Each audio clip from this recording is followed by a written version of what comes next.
Hi, my name is Clay, and this is the Enneagram Prison Project podcast. As most of you know, we started this podcast about a year and a half ago in April of 2021 with the intention to tell the story of EPP in celebrating 10 years of the Enneagram Prison Project. However, what you might not know is that this wasn't our first attempt at doing an EPP podcast. Back in the fall of 2015, just over 7 years ago, we actually had 4-ish episodes of the podcast that went up on Facebook and YouTube, and, well, I actually don't remember everywhere that it went up. And I say 4-ish episodes because the 4th episode was actually cut into 2 parts, part 1 and part 2. And unfortunately, part 2 was never edited and released, so nobody ever heard it. And to put it lightly, it always bothered me quite a bit that nobody ever heard that second part because I really enjoyed it and I thought it was good. So I decided to go through and find those old files and edit them together for this episode of the podcast. A few relevant facts that you'll need to know before we begin here today is, first of all, this conversation happened in October of 2015, and it involves EPP founder Susan Olesek and Victor Soto, who is one of our earliest ambassadors with EPP. And of course, I'm there with them, so you'll hear the 3 of us talking together. And also, back then, EPP was still pretty young, and we didn't have the few bazillion folks that we have now. And I kind of say it's kind of cool living here in the future that we dreamed about so many years ago. So I think that's enough. I think that's enough of a preface here. So please join me now as we travel back in time for this episode of the Enneagram Prison Project podcast.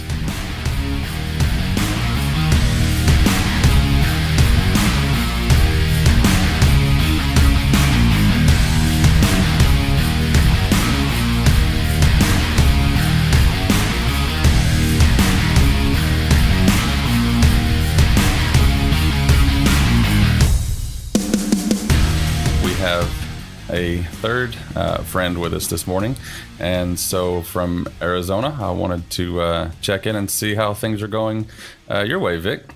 Things right now are going pretty good. Right now, things are probably the best in my life that things have ever gone. Yeah. As far as working wise, health wise, the way I think, the way I like. Just respond in life, it's just a whole different atmosphere for me. So just for a point of reference, I want to ask, so we're in October here, and where were you where were you this time last year? In jail. And you still had a couple months left, right? I did. I had 2 months left. So when you were sitting, you had already met Susan and had gone through the course a couple times by then, right? I did. I met Susan and I went to I think I was in my 5th class. Yeah, we were buds by then. Yeah, we were best friends. You were happy to see me by then, not like those first classes. That's all I could wait for was to go back to class. And anytime that administration tried to give me a problem about going to class, I threw a fit. Yeah. A careful fit. You had to. Yeah, I had a positive argument going on with them. Positive argument? Is that what you said? Yeah, positive argument. Well, it was a bit of a dilemma, right? Because you really want the class, and you can't just throw a fit, and you know it. And so I don't think that's totally accurate. What do you mean you threw a fit? Not really. But I mean, anytime that they try to give me a problem about it, I mean, I would not really argue about it, but I would stand up for myself. You know, because it was something that I wanted to do. It was something that I was so involved in, and I just felt like at times they would try to take that away from me to try to break me. So a lot of people who've never been locked up don't really understand why, like a skeptic, somebody like me would hear you say that, and I would think, come on, that's why would anybody do that? They're just guards doing their job. They're just, good people. There's no reason for them to really keep you out of class. But I think people don't understand sometimes that that's actually very real. So what is it, what is it about, being locked up that makes it to where everybody knows you don't have the freedom to just go and do what you want. But How often would you see yourself in a position to where you just couldn't go do something that you needed to do or a class you needed to take or something like that? Well, it's an everyday thing. It's not that it happens periodically. It actually happens every day. It Why do you doesn't think matter. that is? Like, what's their motivation? Like, why do they care? They have control issues. They're scared to just let people be and do what they have to do. It's like they go out of their way to make it their business to make your life miserable or make you have to sit there and argue or fight your way just to get somewhere. It was like that when I was taking my GED class. It was like that when I was taking my computer classes. Yeah. And it was definitely like that when after I left the other program that I was in and wanted to go to the Enneagram class. Did you ever encounter the flip side of that? Guards who were actually good to you, for lack of a better phrase, and were encouraging or helped you get to what you needed to be, the class you needed to be to, or whatever. Did you ever experience the flip side? There was maybe one or two different correctional officers there at the time that seen where I was before and who I was before because they known me from doing time in the past till the program and the stuff that I was doing now. And they were the ones that were giving me encouraging words and letting me go and everything was all right and say something to their co-workers. So, yeah, I've seen the flip side. I think I understand what you're asking, Clay, and I've had that same thought. I see some rosy picture of guys that are happy to be in my class and that we get in the room and we do good work. I don't see all the stuff that happens with them trying to get in, can't get past the gate, can't get the guard, can't get my pass.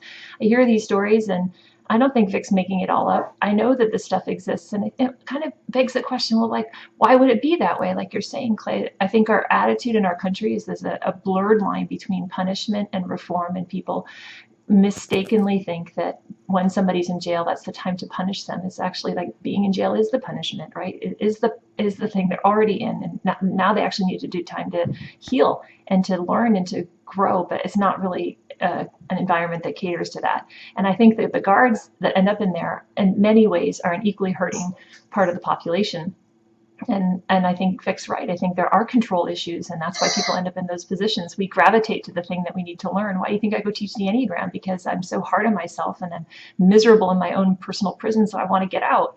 And we just bring all our projections. I mean, if you're this morning just sitting around the table, like my two sons, one's trying to pass the person the thing that he wants, and my 8th son is like, you're taking that from me, and my other son's like, I'm passing it to you. Is it, and then we all looked at him, we're like, it's a projection. I'm the one that said it's a projection, and like 30 seconds later, I start to spill the coffee on the floor as I'm transferring it to the canister, and Rick innocently says, you want me to help you pour that into the canister? And I said, well, after you're not sarcastic with me. And he's like, I'm not being sarcastic with you, right? We just project all over the place and take that to it's really unhealthy, and you put it in a correctional facility with people with control issues. I have control issues, the guards have control issues, inmates have control issues, and perfect petri dish. So when you say that the guards, they're I forget what you used, but they're hurting too, potentially at least. And yeah, so what do you think? I mean, we don't have an EPP for guards, or at least we don't yet. But would they? Could you ever see a point? Just hypothetically speaking, could you ever see a point where the guards were going through the class, maybe even with the inmates? Yeah, I have thought about that. That's my ideal. I think we're a little ways from that. But I have had requests from different correctional officers in different facilities saying, well, what are you doing in there? And when I go through the gate every time with my poster and I bring in books back and forth, I've gotten into dialogue, and they're definitely curious. And the administration is definitely figuring out where to put it in. It's not like a if, it's a when. Vic, what would you think if you were going, you were in class, still locked up, and a guard was in there with you? How would you feel about that? Would it be funky, or would you be like, okay, this guy's looking to do some work on himself? Like, would that be cool, or would you be kind of turned off by that? I think it would all depend on the situation. If the guard actually joined the class and actually, agreed to stay in the class the whole time until the class was over, and and I'm talking about the 8 weeks. I'm not talking about just that class. And he shared with us some real personal information, or he shared something personal about himself. I would be more comfortable. Yeah. But if a guard just walks in and wants to sit in class, I'll shut down and I'll stop talking. So because I don't feel that he should be. I just don't feel that he has a right to sit in that class while I'm sharing something about myself. Yeah, and because that would if I'm probably still go. Incarcerated. I mean, that would probably go for anybody, right? Even if it was just another inmate, if they just kind of plopped down and sat, they just filled a chair for a couple hours and didn't really participate. Everybody, like, for some reason, you just kind of, you notice that person is there, and it kind of makes it hinders us. It makes it to where we can't talk as much. But if somebody gets involved, like, one thing about when Susan does class is it's a circle. Everybody sits in a circle. The chairs are arranged. It's not like a bunch of chairs facing her and then she's teaching you. So if somebody were to get into the circle and they're not emotionally or energetically in the mix of things, it kind of breaks things up, right? It does. I think so. And it's just, I think it's the level of participation in the class, right? If you got, like you were saying, if you got some people that just are there just to hear, not participate, it makes it really uncomfortable because it makes you think, like, why is this person even really here? Yeah. Or what's this dude's motives behind coming to this class and not saying nothing? And I think it's all about how, like you say, how they come in, because we actually bring visitors in, total strangers, many, many times. For graduations, when it could be like the most vulnerable sharing, right, of time of closure, and we bring guests in just even week 1, week 2, just learning types. But I always insist that when people come in, they're willing to have enough Enneagram understanding where they've picked a type, and then we make that our common language. So if anybody ever says something that is self-disclosing or not self-disclosing, we can always bring it back to that map and objectively kind of inquire more about something to try to get it to be more vulnerable, because it's just not, like you both are saying, it's not fair. Doesn't work to have vulnerability only happening on one half of the room. Yeah, absolutely. I mean, when I took the class, it was actually not yet a class. It was Susan coming and teaching a different program. So my perspective is totally different, which I kind of envy the guys who are going through class now, because it's an 8-week course rather than a 2-day, crash course or whatever you want to call it. So I think, Vic, you kind of got to experience it a lot better than I did when I first went through it. You went through the class more than once, actually more than twice, 5 times, I think it was, right? Yes. So when but I want to go back to the first class, because Susan said something about this a minute ago, and it made me. It made me. I've heard this story before, but I want you to tell it. So when you first said, yeah, we're going to go there. Here, Vic. I can't see you right here. Okay. Yeah, I mean, well, I asked him before we went on. I said, "Is there anything we can't talk about?" He said, "No, we're good." So I'm gonna take advantage of that right now. But that first time that you were in class, tell us. Do you remember what it was like going to EPP for the first time? Well, going into the class, it was. So I took the class just to kill some extra time that I had, and I was so bored of my other class that I was in that I needed something to kill 3 hours of my day. And Susan just happened to come in and hit her class, and I signed up. And when I actually sat in her class, I was slouched down. I had my head kind of down. I was interested, but I was not interested. It was just something new. So when I sat there for like 3 classes. And by the 3rd class, I believe it was, I started to really pay attention to what was going on. And I want to stop you there real quick, and I want to ask you, when you're just sitting in class for those first couple weeks, and like the image I get when you say you're slouched down with your head kind of forward or whatever, the image I get is like this teenage kid who is being forced to go somewhere and just they hate where they're at. Is that accurate? Mm-hmm. Well, I didn't. Well, Maybe I not hate wasn't. where you're at, but it's more Yeah, like you're no, just I there was. out of obligation rather than something that you want to be doing, right? It was. It was definitely that. So But what do you think about the things that are being talked about? And like Susan is, I know how Susan is when she teaches and stuff like that. But what are you thinking about at that point? Are you even listening, or are you just kind of are occupying space and time there for a little bit? so, so I was. So okay. So I was not. If you looked at me, it would look like I wasn't paying attention, Right. right? But to tell you the truth, I paid attention from the first class, Yeah. and I had a feeling. I think what it was is that there was individuals in the class that maybe I was uncomfortable around with, or I didn't have a relationship with, and or we didn't talk before, so I knew nothing about them. Mm-hmm. Susan went around the room and talked to each individual guy, and they started sharing. So by the third class, I was sitting up in my chair, and when it was my turn to talk, I talked. Yeah. And What'd you talk about? well, let me see. Well, we talked about. So I talked about some real personal stuff as far as what's going on with my father and what happened with my family. What age, like me becoming part of the system since I was 6 years old, running the streets at 7, getting high and using drugs at a very young age, hanging around with the wrong crowd of people. But I think the most like personal thing I talked about is what happened with my father. Right. Because a person like me in jail or prison don't talk about stuff like that. We despise people and cause harm to people like that for stuff like my father did. So I think that kind of caught Susan off guard when I was willing to share that much and how open I was. Is that true, Susan?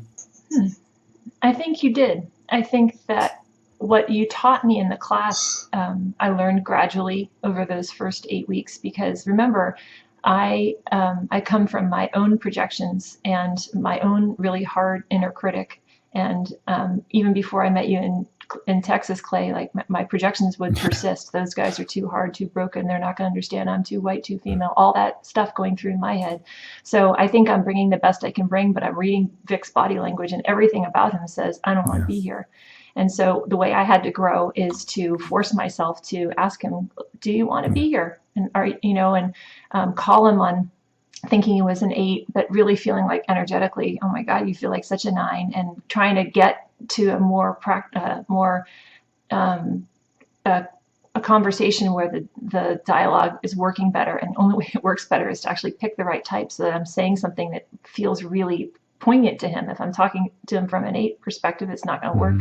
So I had to kind of find my way and insist on engaging with Vic, even though everything about him was saying, don't engage with me. And so that really has taught me so much in going forward. It's like, I never trust the body language. And yesterday I taught a company with a bunch of engineers and salespeople, and same thing, body language and my projections. And I just take a breath, and then I ask, like, what's really going on in there? It's never the weight. It's like those are covers. So yeah, you did take me off guard. And I've seen you do this quite a few times where you, I don't know what the right term is, but I think it's not really aggressive, but you're not scared to get in the mix with the inmates. Guys that you're working with, you're not scared to call them on stuff or to put them on the spot or to ask them that question. Is that really true?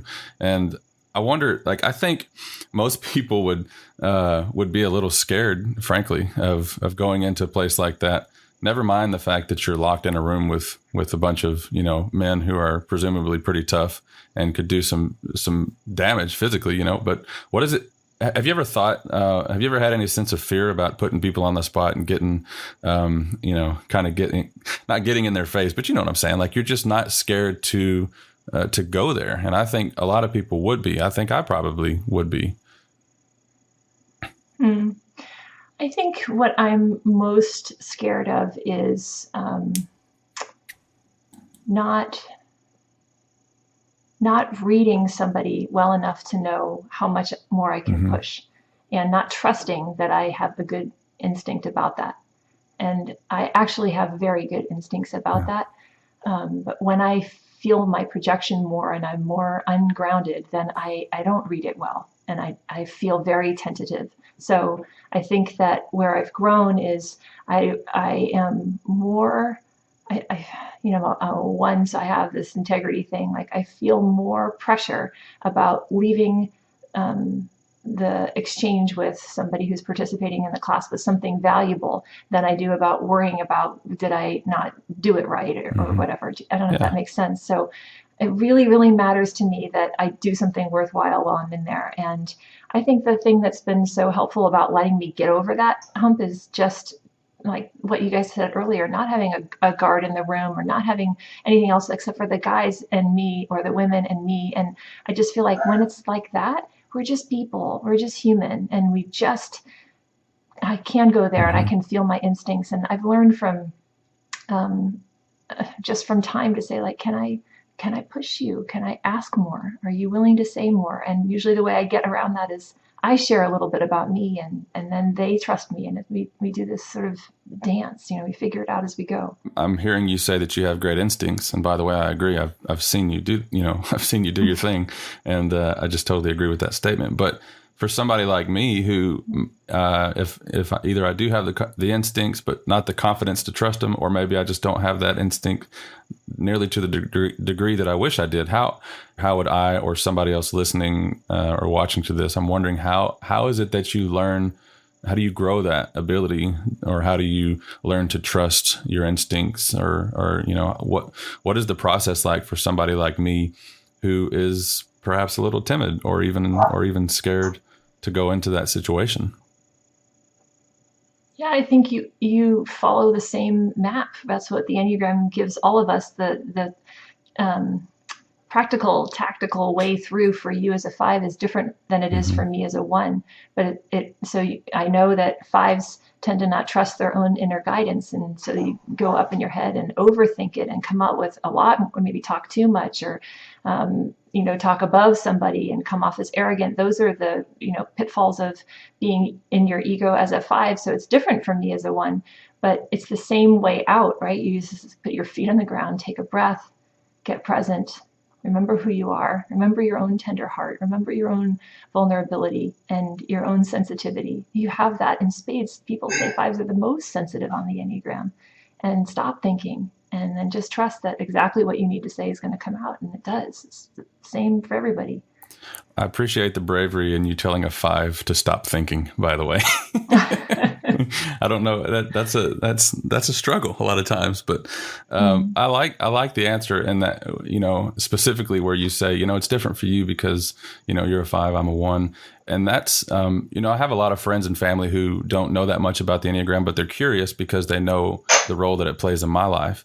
And that's kind of my selling point, so to speak, is that there's all these different ways to do things. And when I ask you for a definite answer on something, and you say, well, it's different for people because we're all kind of different. We're doing things kind of our own way. So what's right for you or what works for you might not be the case for me. So that's one of those things that's just really important to know, and that I really want to just point out to people, because I think some of the folks, especially listening to this or watching this, they're still kind of feeling their way through the Enneagram and wondering like what it's all about. And that's it. That's, to me, that's what a lot of it is about, is that we're doing things differently, and they're not right and wrong. It's just different. So, and we are all learning that as we go. Right. And, Vic was saying in the beginning, right, just for you to know that you wanted to take the class and know what you want and put yourself out there. Like that's your edge as a 9. And I think the thing that like people ask, who is EPP? One of our like core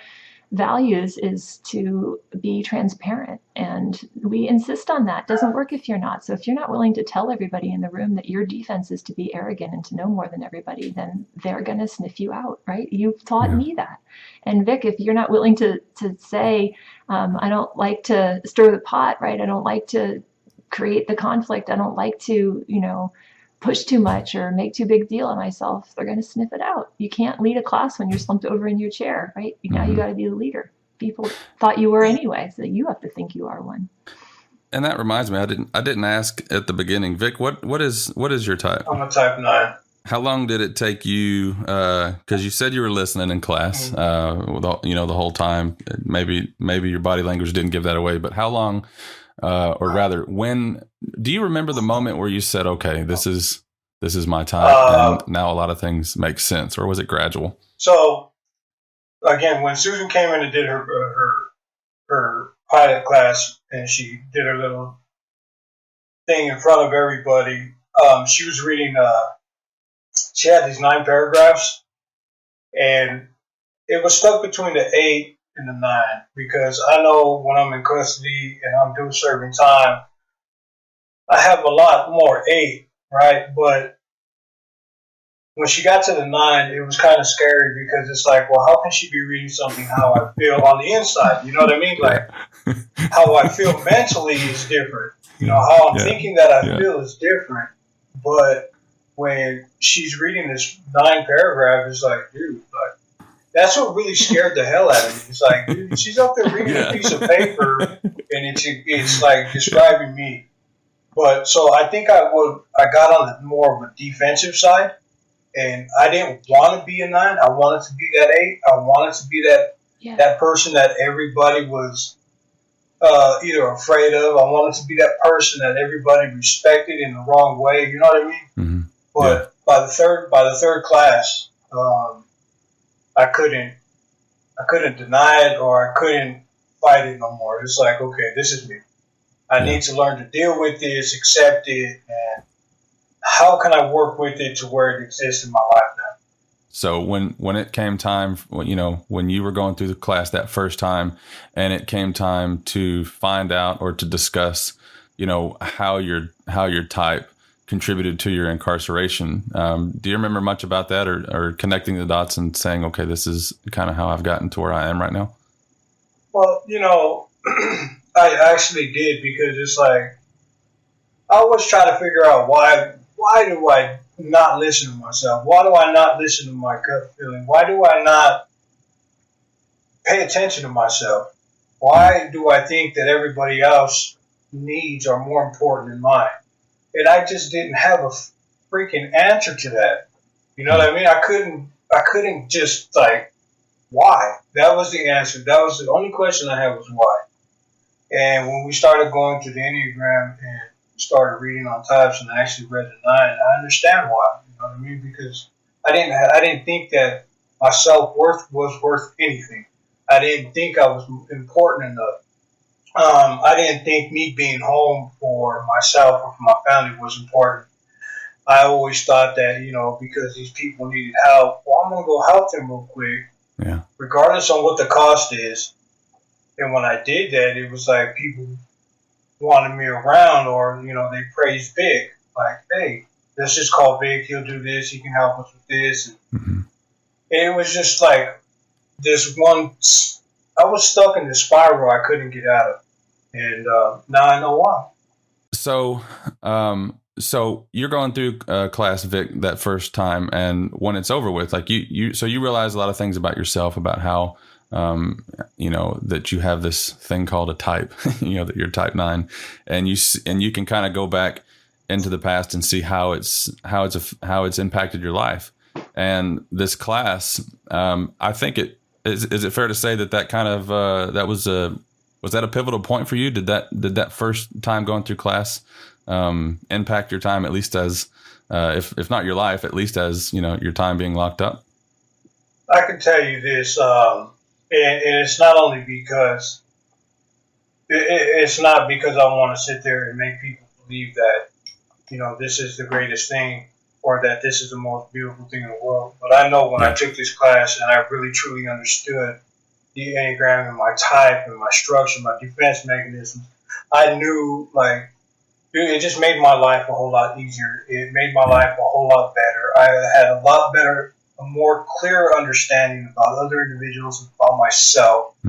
And to tell you the truth, when the class ended on the 12th week, because it was a 12-week pilot class, and when the class ended the 12 weeks, I was kind of heartbroken. Like, there was something that I was going to be missing, because it's like, me going through this class made my time disappear. Yeah. Because during this class, I was human. I was Victor. I wasn't an inmate. I wasn't wearing stripes. I was looked at as an individual, as a person. And that made my whole miserable 24 months in that county just like that much better. So, what comes up for you, Susan? We can't see each other, but I can hear you. It kind of makes me teary because I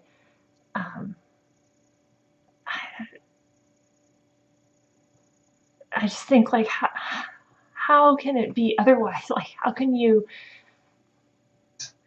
you're so human, Vic, and you have so much heart, and it's tragic to be in that place and to be pinning your whole time on 3 hours in a week, when there are all these other people around you. Like, I so wish it were different. I wish the system was different. I would really like to teach a class there every day and create a real community of a lot of people who remember that they're human so that they can be that support for each other. I think that you kind of get that for one or two people in the class, or maybe for most of the folks in the class. And we've been wanting to and are poised now to do more in the jail and the other jails, the facilities that we're into.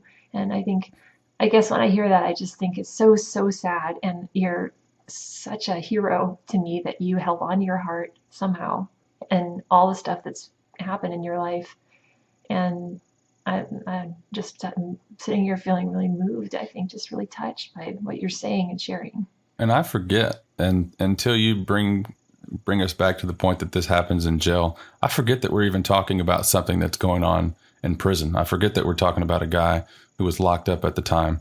And to us, it's normal. To, I think, the rest of our culture, we still have this kind of weird perspective on prison. And we think that we shouldn't, like, guys in prison don't deserve this kind of love or care or whatever. And Susan, I have a good idea of what you think about that, but I want to ask Vic, like, what do you say to people who have that mentality of, if you can't do the time, don't do the crime, go to prison and just do your thing, and that's what you get. People who have this mentality of, you as an inmate, as an ex-con, a convicted criminal, don't deserve this kind of a program. I mean, what do you say to somebody who has that mentality? It's unfortunate that they believe that way. It's sad that they can sit there and think that individuals such as myself don't deserve a second chance in life, that we can't change. Mm-hmm.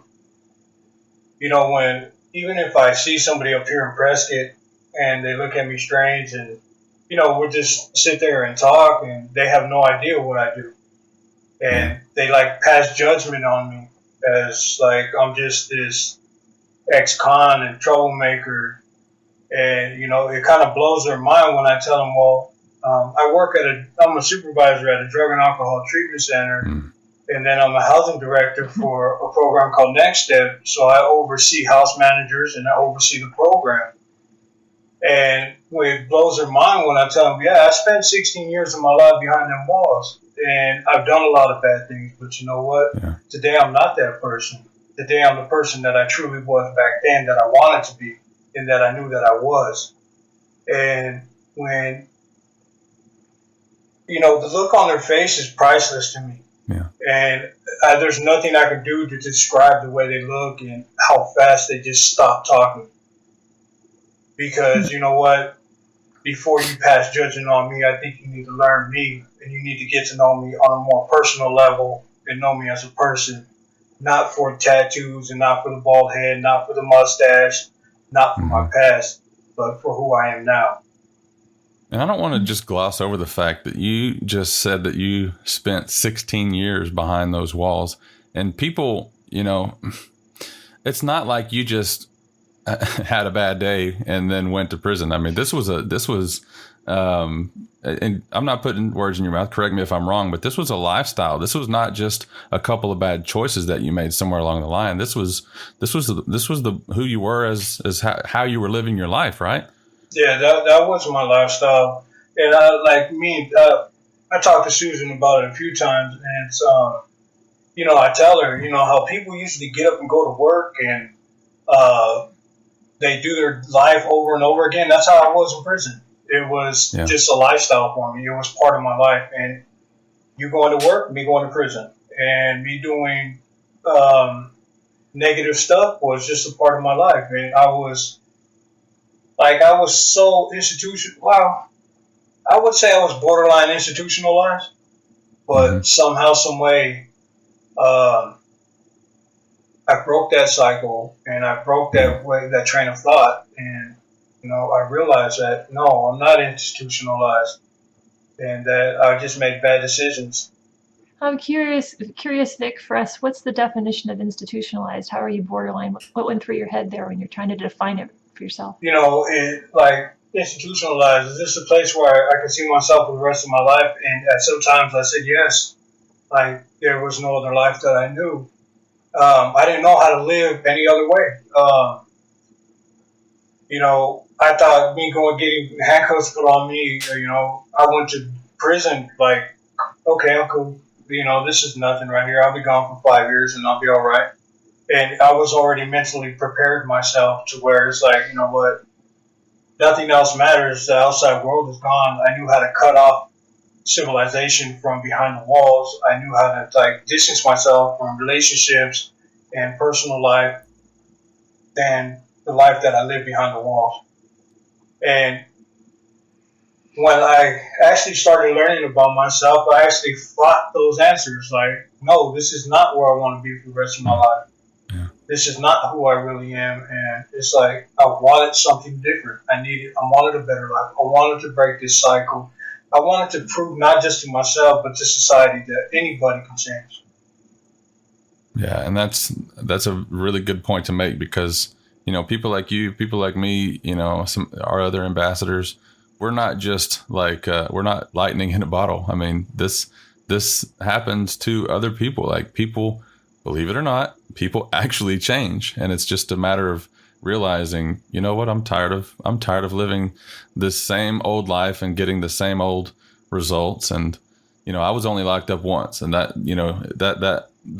was my path. But everybody has their own journey that they go down. And at some point you just get sick of it and you realize, I have the power to make a change in my own life, or at least, like I said, I don't want to speak for you, but I mean, is that true? Like you have this moment where you realize, okay, I actually am in control. I'm the one doing all this stuff. And well, go. I did. I used to blame a lot of people. I used to, if it wasn't for them, I wouldn't be here. But you know what? Yeah. In reality, everything was made by decision and by choice. I may have been pushed or nudged in that direction, but I still knew right from wrong. I still knew if I could make the right decision or not. I just chose not to listen to my gut, and I just chose not to listen to myself. And, sadly to say that it cost me my 20s and half my 30s. And it's time that I can't get back, but it's time that I can make, it's time that I can repair. Yeah. I can't get the years back, but I can repair everything that I've done. So as that first class goes on and it was the pilot program or the first, I think you said it was 12 weeks, right? Yeah. So when it gets near the end and you mentioned being heartbroken because it was over with, but that wasn't the end of it, right? You were able to take a class the second time, right? So yes, but before the class ended, I asked Susan, are we going to be able to come back? Mm-hmm. And she said, yeah, you graduates can come back. And I came back and I ended up staying for 5 classes because I wasn't eligible for early release.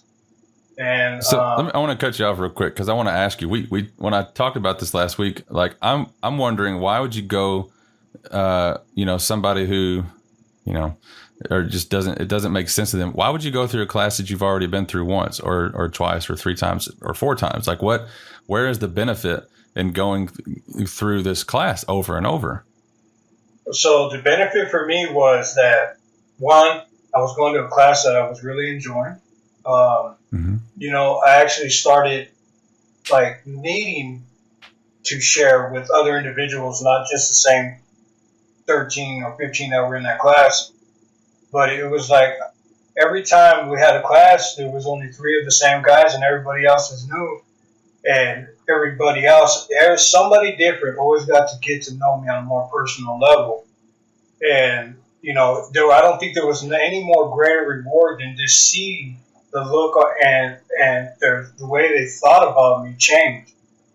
Because again, a lot of people looked at me as I was this guy that was intimidating, served a lot of time in prison. I was well known, and it's kind of scares people, I guess, in a sense. And when they get to know me on a personal level, that like just boosted my, how can I say it? That just, the adrenaline started pumping. It was in a good way. And I started becoming happy, not always depressed.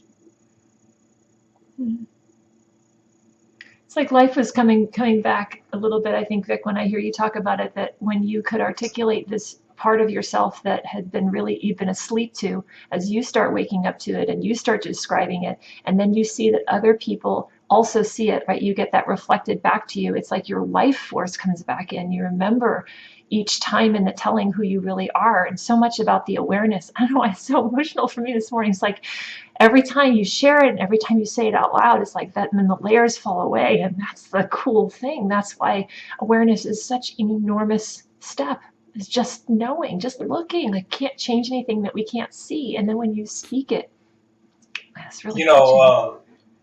I work around a lot of addicts all day long, and they'll ask me how I'm doing, and I tell them today, even on my worst day, I'm good.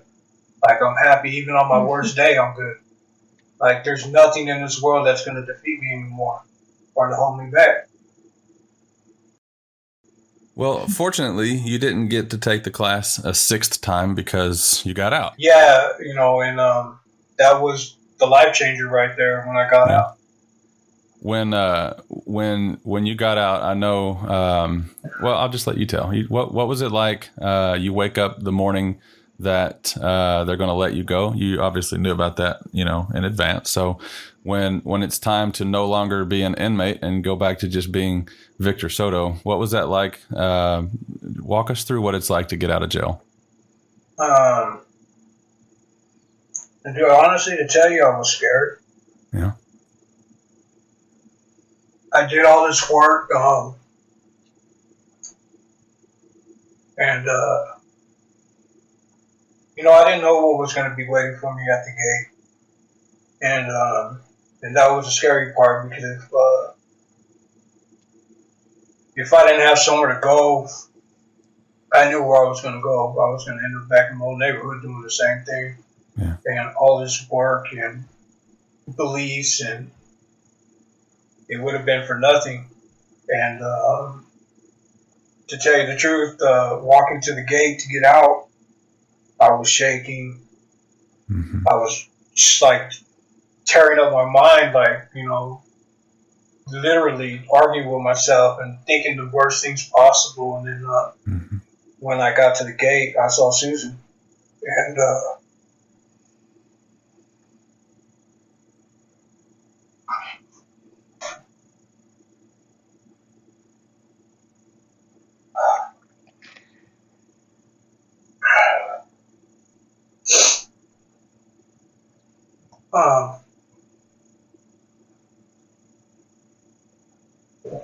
this is really hard.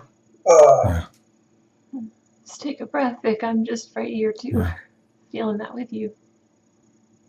I know a lot of people think that getting out of prison is like this joyous, like very, like you just run out screaming and hollering. And the fear that you talk about is normal. Like that is, it's hard to describe, you know, it's, you don't know what's going to happen. It's, you get used to this environment of being an inmate and being controlled. They give you your food. They give you a place to stay. I mean, you're just kind of let out, and all this stuff happens. And then, you know, you, when you've spent a year with Susan, you know, 3 hours a week, and you get out, you know, people have their families or their homies or from the hood or whatever. And, you know, to have someone there, you know, to walk out and see Susan, like I know, that's a big deal, because, you know, I think I would assume that kind of validates that, you know, life on the outside, like the, you know, this is a pretty good start, right? So,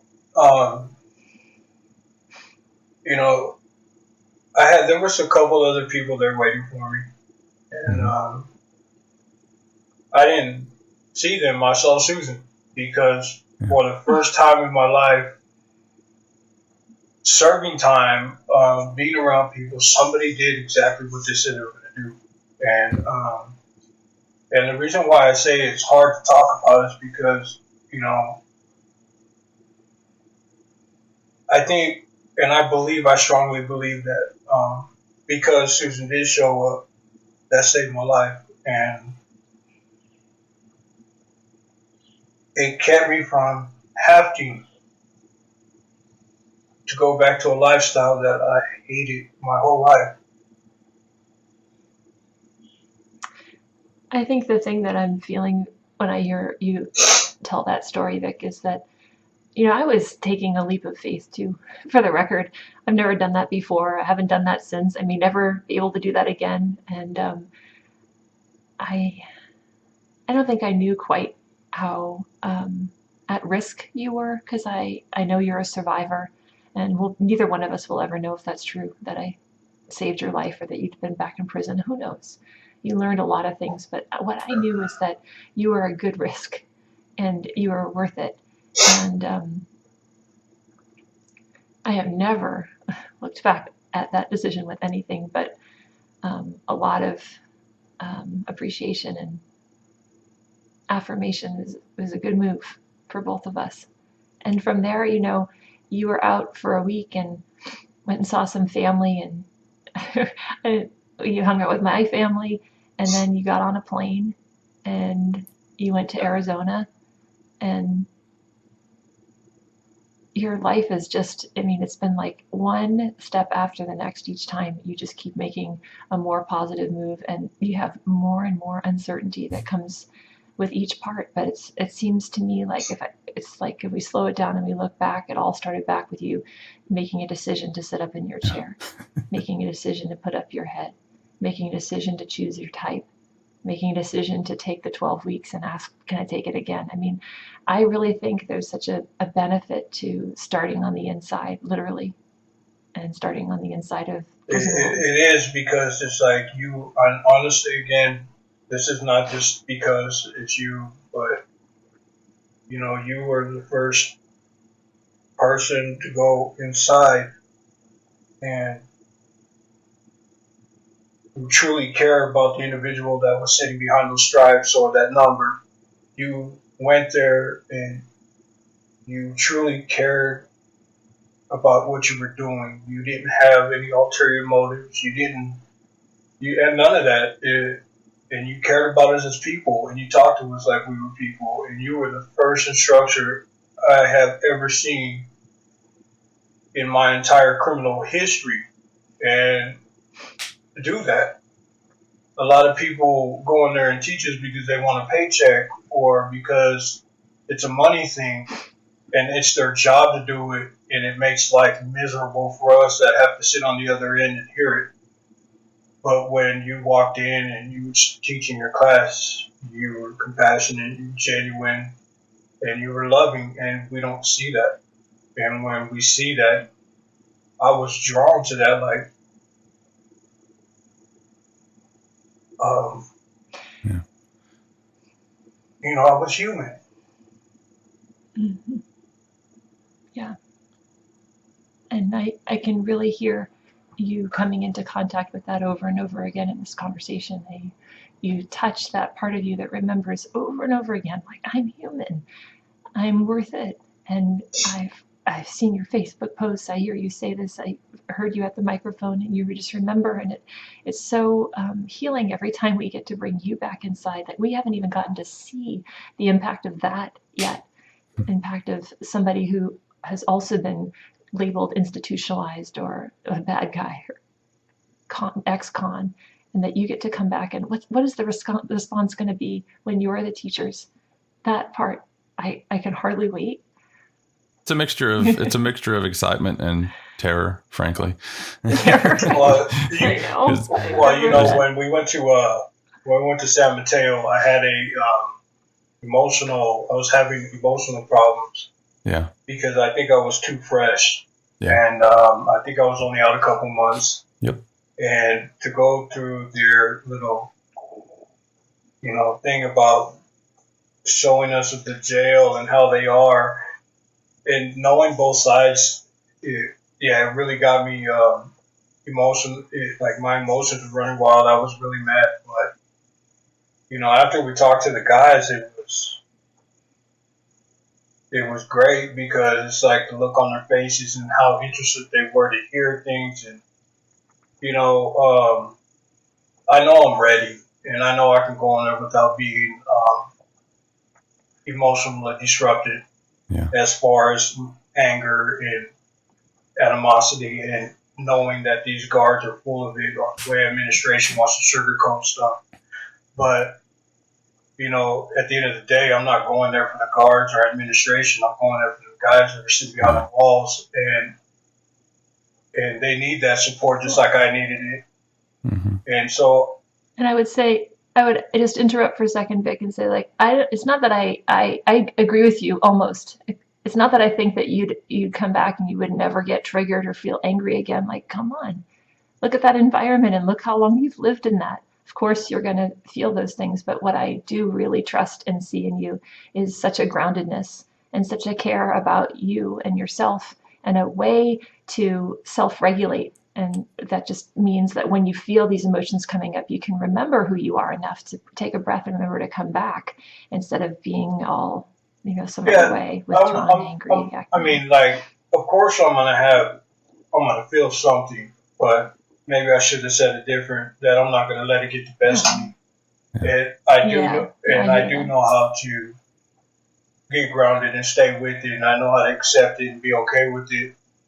And again, what helps me is that knowing that these guys deserve support in the second chance or third chance, or whatever the case may be. It doesn't matter who you are, where you've been, what you've done. Everybody deserves a shot to change, and everybody has that right to be heard or to have that support. And I firmly believe that now, and there's no other way that I think about it. Again, it doesn't matter what you've done in your life. Yeah. If you need support, you need someone to talk to, I'm here. And I'm not going to turn my back like I used to, or not pay attention to where I think people need that support. No matter what time it is or what the case may be. I love being supportive with people. I love hearing people's stories. I like being there as their foundation to lean against. It feels great to have somebody confide in me and to hear me out, and me be able to guide them in the right direction, or point them in the right direction, for that matter. Mm-hmm. So we have a few more minutes and then we'll wrap up, but we've, you have a role now, Vic, where you're pretty public, like people know who you are, right? And we get to kind of go tell our stories and all this really cool stuff. And we talked about our trip to Denmark and Finland a couple weeks ago, and I was wondering what was that like, traveling to the other side of the world and talking about your criminal history and basically having this conversation in a culture where you've never been before. When we first got there, it was, I guess you could say it was surreal. Yeah. I knew I was there, but I didn't know if I was really there. And because I've never been out of the country before, Yeah. and my first place was Denmark, and it was like I still couldn't believe I was there. The life that I lived didn't have promises of going out of the country, and getting a passport was like, yeah, okay. That was just something that I never put any thought to. But going to Denmark and meeting the people that were there, and then just the people that already knew me without me knowing them, it was like, to see the effect that I had, or that you had, or that Marcus had. There was no greater feeling. Like, these people really care, to see people cry and get emotion because of our stories and what we're doing now, and it's all because of the Enneagram. And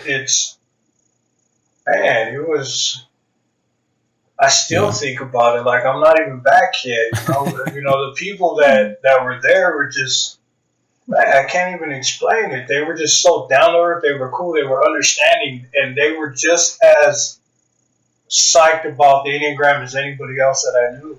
And these are people that live in society. This isn't people that done time. This is people that are out here in civilization. And just to see that there is this community that cares deeply about us, for us, and not even know us is like, to me, was unheard of.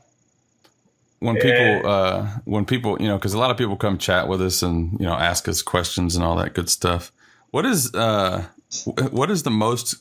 thing that people want to know the most? When people come, they give you a hug, they tell you thank you for coming, and I wouldn't call it routine because it's always really cool. But what's the thing that you think people want to know about the most? Is it okay if they give me a hug?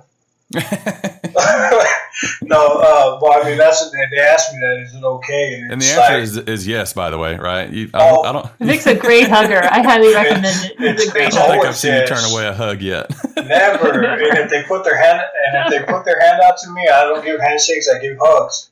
Yeah. Right. Yeah, Vic doesn't give you a hug. He doesn't just like hug your body. He hugs your whole life, like all at once. And it's a lot of people want to know, like, how do I deal with life today? And it's like before I was very uncomfortable with just living a simple life and living life on life's terms. And how I deal with life is accepting that life is going to be okay no matter how little or how much I have, and that I don't need instant gratification in my life. I surround myself with addicts, and it's a reminder for me every day of where I've come from and what I'm doing today, and being able to be in this environment that I'm in today and helping people is what keeps me going. And that's how I deal with it. I'm very open with people. People want to know about my past, things that I've done, and I have no problem telling you. I want you to know everything about me. I don't want there to be no surprises. Well, I didn't know you did this. Well, here, let me go ahead and tell you what I've done, and let me tell you where I've been and where I'm at today. And, sometimes they ask me for my phone number because they want to hear my life story. Yeah. And I give them my number, and I give them a card, and I'm more than happy to tell anybody my life story because I want people to be a part of my life as much as I want to be a part of theirs. I wish we could talk forever. I really, we've been talking for an hour now, and I feel like we're just getting going. So, I'm really happy that you joined us this week, Vic, and I know we're going to do it again. And Susan, I feel like I kind of hogged the whole conversation. I feel like I was just asking questions the whole time. So, sorry. I love it. It's very, very moving on this end. I'm so proud of you, Vic. I'm so proud of you, Clay. I'm proud of us and what we're putting together. It feels really like sacred work. Yeah. Just a mess over here. I'm glad you were talking. I just keep getting all teary. I'm really love you guys, and I love getting to talk about what we're doing, and I hope that we just get to do more and more. Next week's a big week. We'll tell you more about that next episode.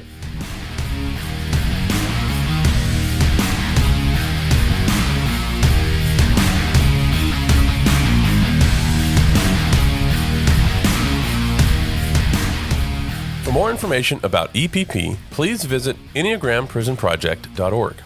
We appreciate your time and attention today. Stay tuned for future episodes of the podcast, which you can expect on the first Tuesday of every month as we continue to tell the story of the Enneagram Prison Project.